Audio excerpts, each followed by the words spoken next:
दरम्यान धनंजय मुंडेंचा कार्यकर्ता कांचनकडे अनेक क्लिप असून पंकजा मुंडे आणि बावनकुळेंच्या भाच्याबद्दलही सर्वच माहिती असल्याचं जरांगेंनी म्हटलं. पाहूया.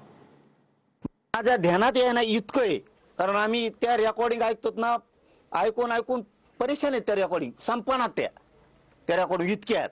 अहो, इतके भयंकर डाव आहेत. बीड जिल्ह्यातल्या बऱ्याच मराठ्यांच्या नेत्याचं तर कोण कोणाचा याचा मेळच लागा ना. त्यांनी ते सांगितल्यापासून आम्हाला सांगितल्यापासून याच्यात त्या पंकजाताई मुंडेंचा सुद्धा त्या पोराला लय माहिती हो. 2 आरोप आहेत ना, त्या पोराला लय माहिती. मी सांगतो हे सगळ्यांनी सिरियस घ्या. पंकजाताई बद्दलचा काय विषय त्या पोराला सगळं माहिती. बावनकुळे साहेबाच्या भाच्याबद्दल काय, आता हे खूप सिरियस आहे विषय. रोज उठलं की एक धरायचा, त्याला हाणायचं, ह्याच्या आईला आणि त्याच्या आईला. अरे म्हणजे आमच्या सगळ्यांच्या आया बहिणी फक्त त्यांना शिव्या द्यायला ठेवल्यात.